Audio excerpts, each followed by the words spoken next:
The morning sun streaked through the airport windows as FBI Director Thomas Wright rubbed his tired eyes. After a grueling red-eye flight from Washington, D.C., his body ached for rest, but duty called. As the first black FBI director in the Bureau's history, he had grown accustomed to the weight of responsibility that came with the position. Today was different, though. No formal meetings, no security detail shadowing his every move. Just a man in jeans and a simple button-down shirt, waiting for his luggage like everyone else. He had insisted on traveling alone this time, needing space to clear his head after weeks of high-stakes national security briefings. Sometimes you just need to remember what normal feels like, he muttered to himself as he stood at the carousel, watching bags tumble down onto the conveyor belt. The regional airport hummed with the usual morning chaos, families wrangling children, business travelers glued to their phones, airline staff making announcements that most people ignored. Wright blended in perfectly. Just another traveler passing through. That's exactly how he wanted it, at least for these few hours before his driver would pick him up and reality would set back in. He spotted his plain black suitcase making its way around the carousel and stepped forward to grab it. The weight felt good in his hand, solid, real. Unlike the abstract threats and political minefields he navigated daily in Washington. Wright checked his watch. He had about 15 minutes before his assistant would start wondering why he hadn't called to confirm his arrival. He decided to grab a coffee first, something decent to wash away the taste of the bitter airplane brew. As he turned toward the small coffee kiosk, he noticed 2 airport police officers entering the baggage claim area. They moved with purpose, scanning faces, clearly looking for someone. Wright thought nothing of it, probably just routine security or maybe waiting for a person of interest on an incoming flight. The taller officer, a man with a buzz cut and sunglasses hanging from his shirt pocket, suddenly locked eyes with Wright and nudged his partner. They changed direction, heading straight for him. Wright felt a familiar prickle at the back of his neck. 25 years in law enforcement had taught him to read body language, and these officers were approaching him with the unmistakable posture of men who believed they'd found their target. "Excuse me, sir," the taller officer called out, one hand resting casually on his holster. "Mind if we have a word?" Wright set down his suitcase and turned to face them fully. He'd been in law enforcement long enough to know how to handle this situation. "Of course, officers. How can I help you?" The second officer, shorter with a weathered face that suggested years on the job, positioned himself slightly to Wright's left. It was a standard tactic to control a subject's movement, something Wright himself had taught at Quantico early in his career. "We've got reports of a suspicious individual matching your description," the taller officer said, his tone clipped and professional but with an edge that didn't sit right with Wright. "Is that so?" Wright asked, keeping his voice even. "What exactly was this individual reported to be doing?" The officers exchanged a quick glance. "We received information about a male traveling alone, possibly carrying contraband," the shorter one replied. Wright almost laughed at the vagueness of it. "That could describe half the people in this airport. I'm just picking up my luggage after a flight from D.C. "You flew in from Washington?" The taller officer's eyebrows raised slightly. "Business or pleasure?" "Business," Wright replied simply, deciding not to reveal his identity just yet. Years of experience had taught him that sometimes it was better to observe how situations unfolded naturally. "Mind showing us some ID, sir?" the shorter officer asked, though it wasn't really a question. "Not at all." Wright reached slowly for his wallet, careful to keep his movements deliberate and visible. He pulled out his driver's license and handed it over. The officer studied it for a moment, then passed it to his partner. "Thomas Wright," he read aloud. "This doesn't match the name we were given." Wright felt his patience beginning to thin. "And what name were you given, officer?" The taller officer ignored the question. "What's in the suitcase, Mr. Wright?" "Clothes, toiletries, work documents." Wright gestured toward it. "Feel free to check if you'd like, though I'd appreciate knowing what exactly I'm being stopped for." "Just routine security, sir," the shorter officer replied, but his tone had hardened. "We take threats seriously at this airport." "As you should," Wright agreed. "But I'm curious what threat a man picking up his suitcase poses." The taller officer stepped closer. "Sir, your attitude isn't helping the situation. We're just doing our job." Wright took a deep breath. He'd been in this position before, though not since taking the director position. It was strange how quickly some officers forgot their training when they thought they had authority over someone. "I understand you're doing your job," Wright said calmly, "and I'm cooperating fully. But I'd like to know the specific reason I'm being questioned." A few travelers had slowed their pace, watching the interaction with curious glances. Wright noticed a woman with her phone half raised, as if considering whether to record the encounter. "We received a tip about someone matching your description, possibly trafficking illegal substances," the taller officer finally explained. Though the explanation felt hollow, Wright's phone buzzed in his pocket. His assistant, no doubt, wondering where he was. He made no move to check it. "Officers, I think there's been a misunderstanding," Wright said, deciding it was time to clear things up. "I'm the director of the Federal Bureau of Investigation. I've just flown in for a meeting with your regional field office later today." The officers stared at him for a beat. Then the shorter one let out a short, disbelieving laugh. "Right. And I'm the Secretary of Defense," he said with a smirk. "Look, buddy, if you're going to make up stories, at least make them believable." Wright blinked, genuinely surprised by their reaction. He reached into his jacket pocket and pulled out his FBI credentials, complete with the gold shield that identified him as the director. "Here are my credentials," he said, holding them out. "You can call the local FBI field office to confirm my identity. They're expecting me." The taller officer took the credentials, examining them with growing uncertainty. "These look real," he admitted, showing them to his partner. "They're good fakes, I'll give him that," the shorter officer replied, though doubt had crept into his voice. He took the credentials and turned them over in his hands. Wright's patience was running thin. "They're not fakes, officer. And while I understand you're doing your job, I need to get going. I have people waiting for me." The taller officer handed back Wright's credentials with noticeably less confidence than before. "We'll need to verify these, sir. If you could just come with us to the security office." "Well, that won't be necessary," Wright interrupted firmly. "Call your supervisor. Better yet, call the FBI field office. The number is on their website. They can confirm who I am." The officers hesitated, looking at each other. Around them, more travelers had slowed to watch the unfolding scene, creating a small audience for what was quickly becoming an embarrassing situation for the officers. Wright's phone buzzed again. This time he pulled it out and checked the screen. "That's my assistant. She's probably wondering why I haven't checked in yet." He looked up at the officers. "May I answer this?" The shorter officer nodded stiffly, and Wright took the call. "Yes, I've landed," he said into the phone. "I'm at baggage claim, having an interesting conversation with airport police who seem to think I'm trafficking contraband." He paused, listening. "Yes, that would be helpful. We're at Carousel 3. He ended the call and slipped the phone back into his pocket. "My assistant is contacting the local FBI office now. They'll be sending someone down to clear this up." The officers' postures had changed subtly, less confident, more uncertain. The taller one cleared his throat. "Sir, we're just following protocol based on information we received." Wright nodded. "I understand. But perhaps next time, you might want to verify your information before detaining the director of the FBI." As the words left his mouth, Wright noticed a flash of recognition in the eyes of a passing airport employee who had slowed to overhear the conversation. The young man did a double-take, staring at Wright with growing realization. The morning was about to get much more interesting for everyone involved. The young airport employee who had recognized Wright hurried away, phone already in hand. Wright noted this with a mix of relief and resignation. Word would spread quickly now. "Look, I don't know what game you're playing," the shorter officer said, his voice dropping to ensure other travelers couldn't hear. "But impersonating a federal officer is a serious offense." Wright stared at him, genuinely baffled by their continued disbelief despite his credentials. "I'm not impersonating anyone. I've shown you my identification. What more do you need?" "Real credentials," the taller officer replied flatly. "These look good, but we've seen better fakes."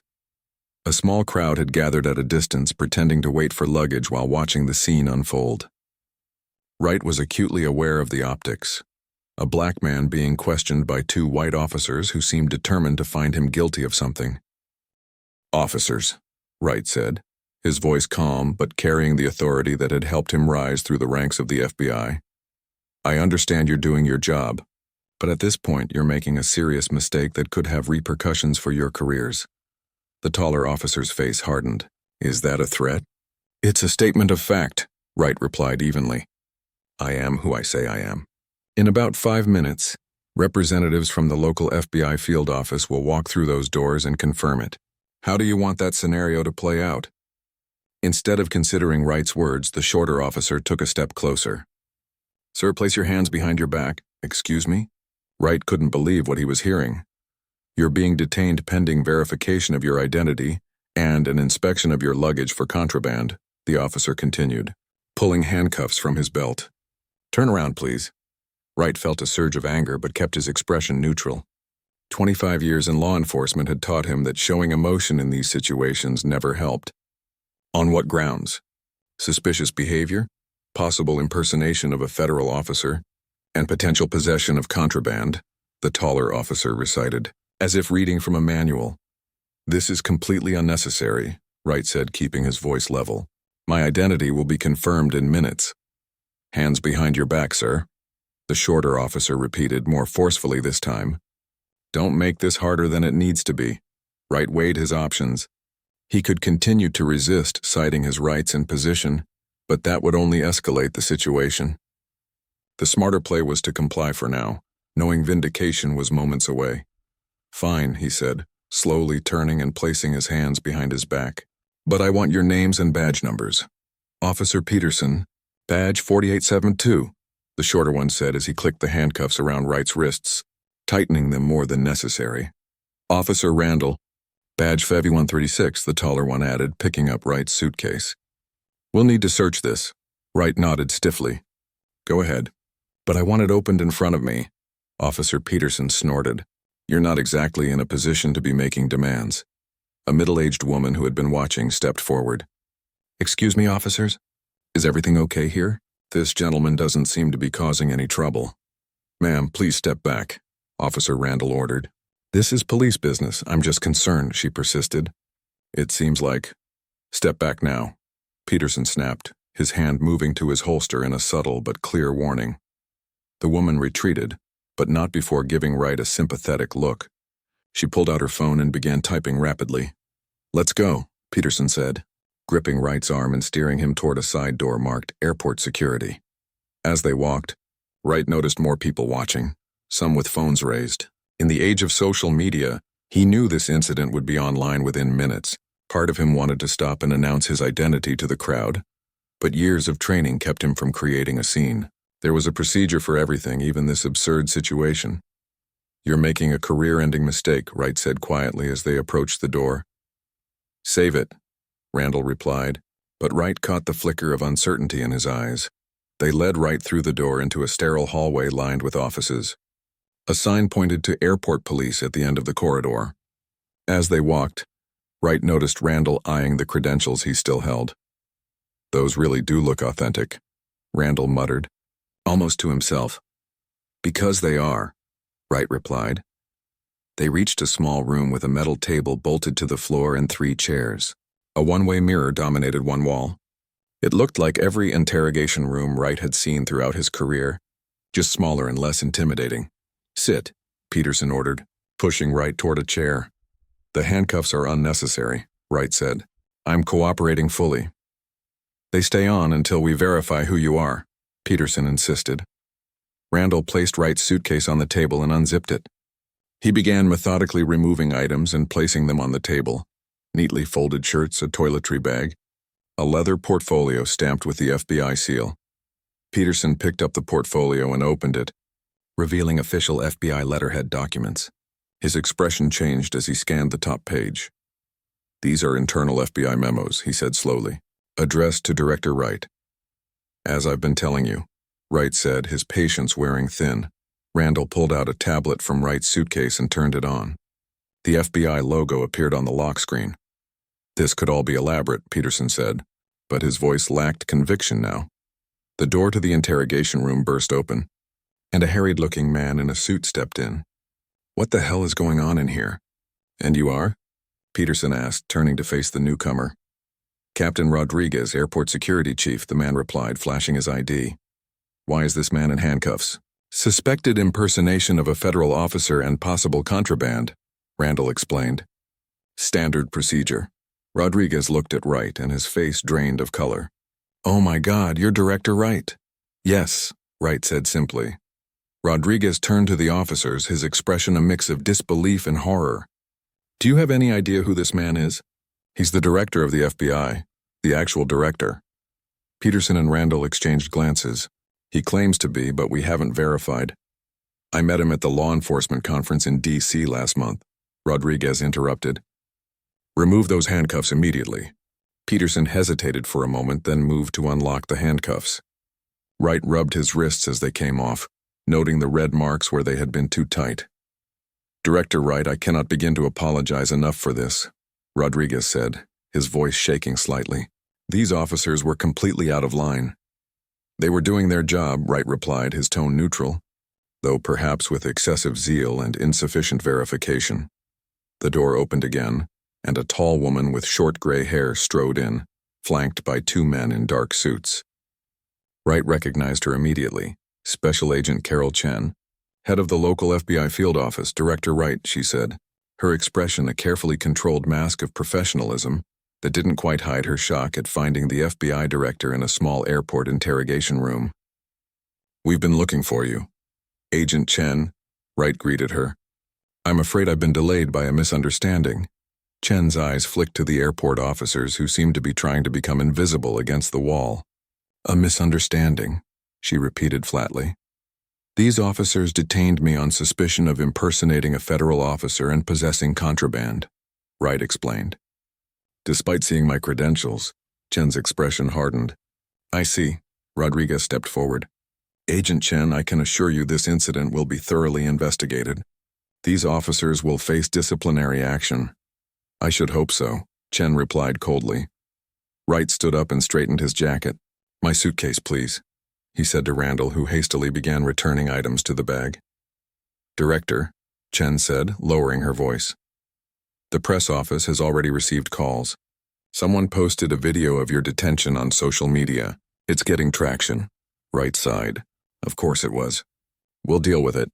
Peterson cleared his throat. "Sir, we didn't." Wright turned to face the officers. Both men looked pale now, the reality of what they'd done sinking in.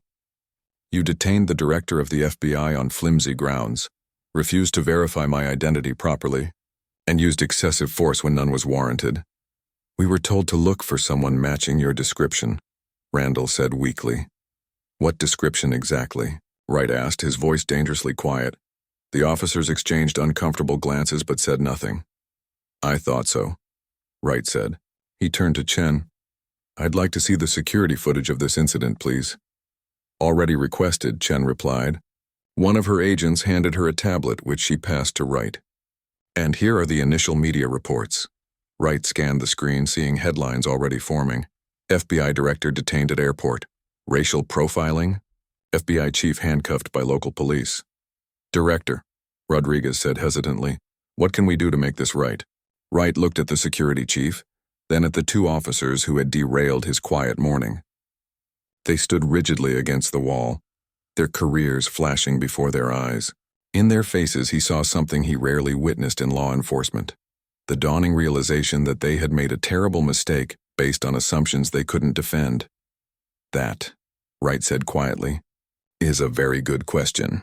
The small interrogation room had become uncomfortably crowded. Director Wright stood with quiet dignity, while Agent Chen and her team huddled near the door, speaking in hushed tones.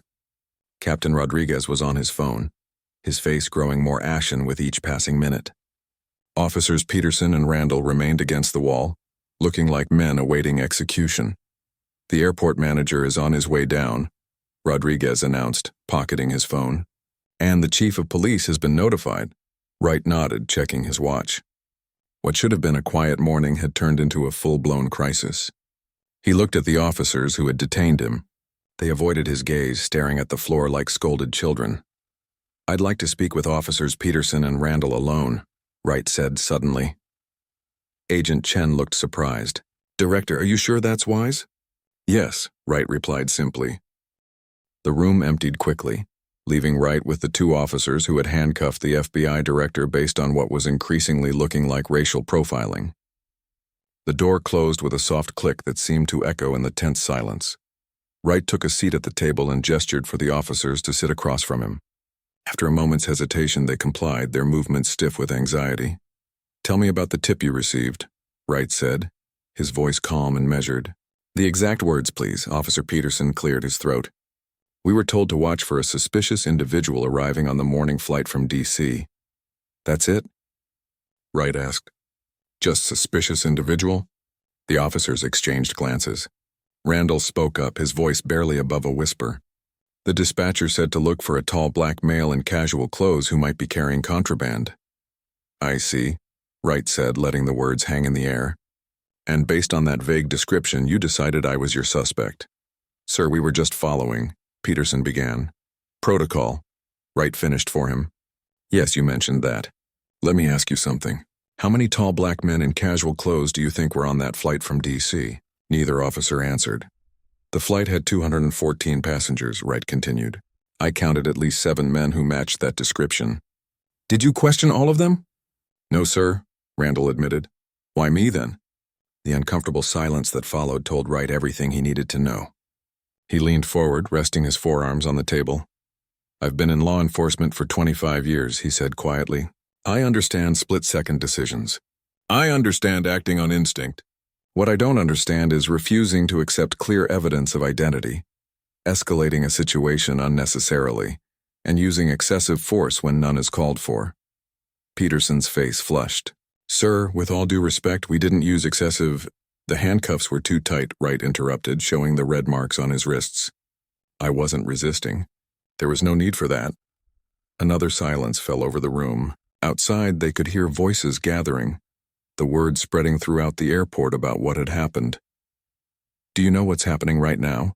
Wright asked, gesturing toward the door. "That video of you detaining me is going viral. News vans are probably already setting up outside. By noon, your faces will be on every major network in the country." The officers paled at this reality check.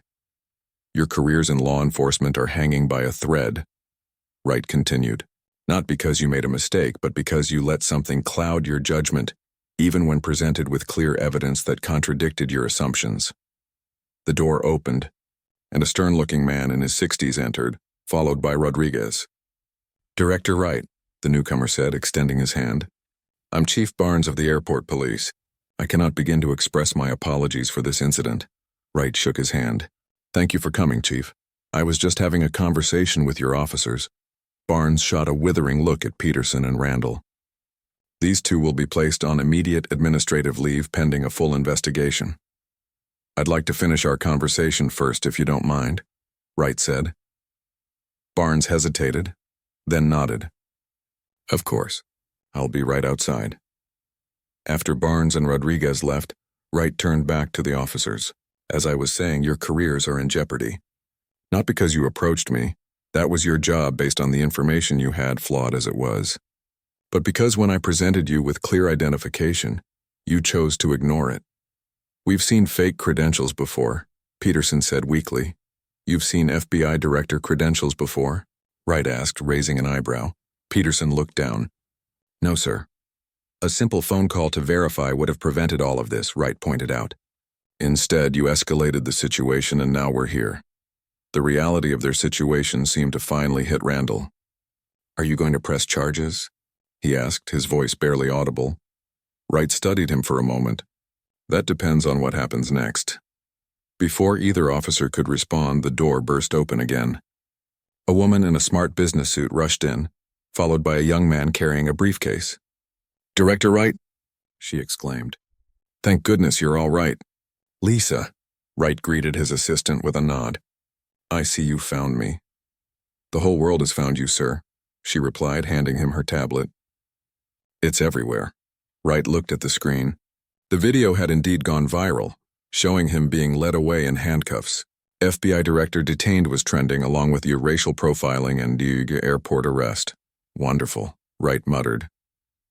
Chief Barnes re-entered, looking even more distressed. "Director, there's a situation developing outside. A crowd has gathered in the terminal, including several reporters. They're demanding a statement." Wright sighed. So much for his quiet morning. "I'll address them shortly." "Sir," Lisa said hesitantly, "the Attorney General is on the line." And the White House has called twice. The officers' faces, already pale, now looked ghostly. The magnitude of their mistake was becoming clearer by the second. "I need a moment," Wright said, standing up. Everyone except the two officers filed out of the room, leaving them alone with the FBI director once more. Wright looked at them thoughtfully. "Do you know why I became an FBI agent?" he asked. They shook their heads. "I grew up in a neighborhood where we didn't trust law enforcement," Wright said. "With good reason, often enough. I joined because I believed the system could be better. That good people inside it could make a difference." He paused, letting his words sink in. "I still believe that," he continued. "But moments like this make it hard." "Do you understand why?" Peterson nodded slowly. "Because we proved everyone's worst fears right." "Exactly," Wright said. "When law enforcement acts based on bias rather than facts, we destroy trust. And without trust, we cannot do our jobs." Randall looked up, his eyes wet. "Sir, we never meant—" "Intentions matter less than actions," Wright interrupted gently, "and the consequences of those actions." A knock at the door signaled that time was up. Wright straightened his jacket and prepared to face the media circus that awaited. "What happens now is up to you," he told the officers. "I'll be making a statement shortly. What I say will depend largely on what I see in your faces right now." Peterson stood up suddenly. "Sir, I know we don't deserve any consideration, but please don't destroy the department over our mistake. There are good officers here who don't deserve to be tarred with the same brush." Wright studied him. "That's your concern? The department's reputation?" "No, sir," Peterson replied, his voice breaking. "It's the public trust. If people lose faith in all of us because of what we did—" Wright nodded slowly. "Now you're beginning to understand the weight of the badge." Another knock, more insistent this time. Wright moved toward the door, then paused. "I expect to see you both outside when I make my statement," he said. "The public deserves to see accountability in action." "Yes, sir," they replied in unison. Wright opened the door to find a corridor packed with officials. Agent Chen stood at the front, her team creating a protective formation around her. "We're ready when you are, Director," she said. "Let's get this over with," Wright replied. They moved as a group through the service corridors of the airport, emerging finally into the main terminal. A sea of faces turned toward them, phones raised to capture the moment. At the front of the crowd stood a line of reporters, microphones extended like weapons. Airport security had created a small cleared area. Someone had placed a podium there complete with microphones. Wright approached it with the calm dignity that had defined his career, aware that this moment would become part of his legacy. Behind him, Peterson and Randall followed, their faces masks of shame and regret. They stood slightly apart from the FBI agents and airport officials, visibly isolated by their actions. As Wright reached the podium, a hush fell over the crowd. Cameras flashed, phones recorded. The world waited to hear what the wrongfully detained FBI director would say.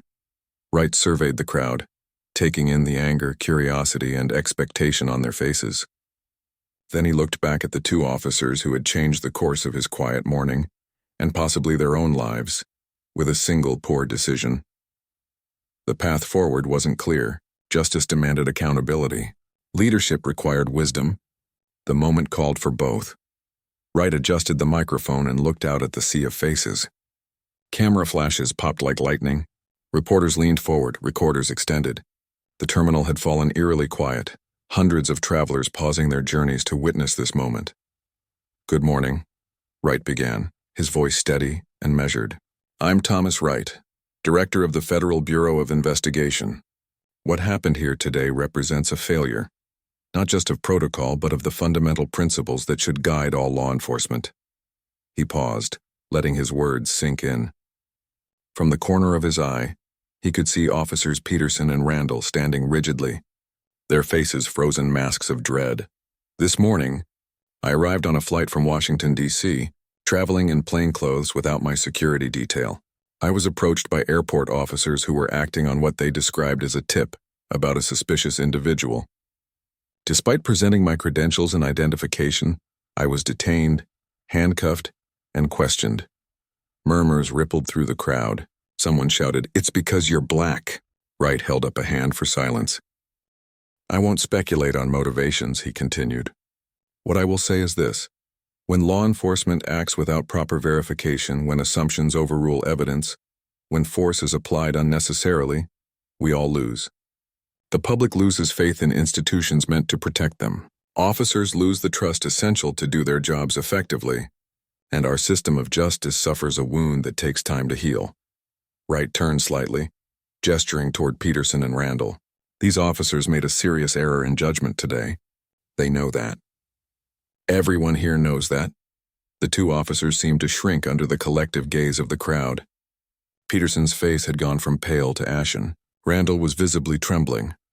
What happens next matters, Wright continued, turning back to the audience. It matters to me, to these officers, to everyone wearing a badge, and to every citizen who expects fair treatment under the law. He paused again, scanning the crowd. The tension was palpable, a physical presence in the air. I've spoken briefly with these officers. They understand the gravity of their actions. They recognize that what happened today reflects a broader issue in law enforcement that we must address head-on. A reporter shouted, "Will you press charges?" Another called out, "Are you demanding they be fired?" Wright waited for the questions to subside. What I'm demanding is accountability. Real accountability. Not just words, not just administrative leave, but meaningful change. Chief Barnes stepped forward, ready to take the microphone, but Wright shook his head slightly. This was his moment to shape. I've asked Chief Barnes to implement a comprehensive review of training procedures, particularly regarding verification protocols and implicit bias. I've offered the FBI's assistance in this process. Wright's voice remained calm but carried throughout the terminal. Additionally, I believe Officers Peterson and Randall have something they would like to say. A collective intake of breath swept through the crowd as Wright stepped back from the podium. He turned toward the officers, his expression giving them no choice but to step forward. Peterson moved first, approaching the microphone with the reluctance of a man walking to the gallows. Randall followed a half-step behind. They looked out at the hostile crowd, then back at Wright, who nodded encouragingly. Peterson leaned toward the microphone. His voice cracked. He cleared his throat and tried again. I'm Officer James Peterson. What happened today was inexcusable. We failed to follow proper procedure. We failed to respect Director Wright's identification and authority. We failed to uphold the standards of our profession. He stepped back, unable to continue. Randall took his place, visibly sweating under the harsh lights. I'm Officer Daniel Randall, he said, his voice barely audible until someone adjusted the microphone. There's no excuse for what we did. We made assumptions we shouldn't have made. We escalated a situation that didn't need escalating, and we betrayed the trust placed in us as officers. A tense silence followed. The crowd seemed to be waiting for more, perhaps a resignation, perhaps tears. But both officers had run out of words. Wright stepped forward again. Thank you, officers. What happened next stunned everyone in the terminal. As Wright approached the microphone again, Officer Peterson suddenly dropped to one knee in front of him. Randall, after a moment's hesitation, did the same. Director Wright, Peterson said, his voice breaking, we can't undo what we did. But I'm asking, for the chance to make it right. The gesture was as unexpected as it was dramatic. Cameras clicked frantically. Reporters gasped. This was no longer just a story about racial profiling. It had become a moment of public contrition rarely seen in law enforcement. Wright looked down at the kneeling officers, genuine surprise crossing his face. This hadn't been part of his plan. He glanced at Agent Chen, who looked equally taken aback. Stand up, Wright said quietly to the officers. Please. They rose slowly, eyes downcast. Wright turned back to the microphone. What you just witnessed was not rehearsed or requested, he told the crowd. I believe it represents genuine remorse. But remorse alone isn't enough. Actions have consequences. He paused, weighing his next words carefully. The entire room held its breath. I will not be pressing charges against these officers, Wright announced finally. A wave of reaction swept through the crowd, relief from some, disappointment from others. Not because what they did wasn't wrong, Wright continued, his voice rising slightly to quiet the murmurs, but because I believe there's more value in transformation than in punishment. These officers made a terrible mistake today. The question is, what will we all learn from it? Chief Barnes stepped forward again, and this time Wright allowed him to approach the microphone. "Effective immediately," Barnes announced. "Officers Peterson and Randall are suspended without pay pending a full investigation. Additionally, our entire department will undergo mandatory retraining on verification protocols and implicit bias recognition." Barnes turned to Wright. "Director, on behalf of our entire department, I offer our deepest apologies. What happened today was unacceptable, and we are committed to ensuring it never happens again." Wright nodded his acknowledgement, then returned to the microphone for a final statement. "Today could have ended very differently," he said. "For every incident like this that happens to someone with a title and resources, there are countless others that happen to ordinary citizens who don't have the benefit of FBI agents coming to their aid. Those incidents rarely make headlines. Those citizens rarely receive public apologies." The crowd had grown completely silent, hanging on his every word. "As the director of the FBI, I have a platform and a responsibility. I intend to use both to address the systemic issues that led to today's incident. I'll be working directly with law enforcement agencies across the country to improve training, accountability, and community relations." Wright looked directly into the main camera. "What happened to me today was wrong. But if it leads to meaningful change, then perhaps some good can come from it." With that, he stepped back from the podium. The press erupted with questions, but Wright ignored them, turning instead to Agent Chen. "Let's go," he said quietly. "I've had enough cameras for one day." As they moved through the crowd, Wright felt a hand on his arm. He turned to find Officer Peterson standing there, his face streaked with tears. "Director," Peterson said, his voice barely audible above the noise of the terminal. "Thank you. I don't deserve your mercy." Wright studied him for a moment. "This isn't mercy, Officer Peterson. It's an investment. Don't waste it." Peterson nodded, unable to speak further. Wright continued through the terminal, flanked by FBI agents. As they walked, travelers and airport staff stepped back respectfully, some nodding in acknowledgement, others watching in silence. The crowd parted like water, creating a path for the FBI director who had turned a humiliating detention into a powerful moment of accountability. Outside, a line of black SUVs waited. As Wright approached, his assistant hurried to his side. "The president is waiting to speak with you," she said quietly. "And your wife has called 3 times. Wright nodded, suddenly feeling the weight of the morning. What should have been a routine trip had become national news. The quiet day he had planned was now filled with damage control, policy discussions, and difficult conversations. But as he climbed into the lead vehicle, Wright felt a strange sense of purpose. Perhaps this was why he had decided to travel alone today. Perhaps this was exactly where he needed to be. "Where to, sir?" the driver asked. Wright looked back at the airport terminal, where reporters were still clustered around the kneeling officers, capturing a moment that would dominate news cycles for days to come. "The field office," he replied. "We have work to do." 3 months had passed since the airport incident. The summer heat had given way to early autumn crispness, and the media frenzy had mostly subsided. What remained was the hard work of real change, the unglamorous, day-to-day effort that rarely made headlines. Director Wright stood at the back of a training room in the airport police headquarters, arms crossed, watching Officers Peterson and Randall address a group of 30 law enforcement officers from across the region. The room was arranged in a semicircle, creating an intimate atmosphere despite its size. "I've replayed that morning in my head 1,000 times, Peterson was saying, his voice steadier than it had been during his public apology, but still carrying the weight of that day. "I keep thinking about all the points where I could have made a different choice.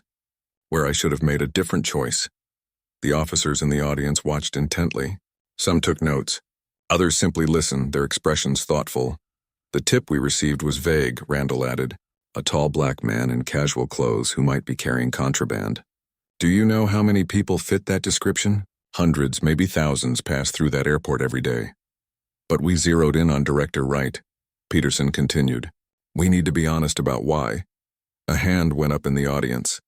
"You were acting on information provided by dispatch," said a female officer. "How were you supposed to know it wasn't legitimate?"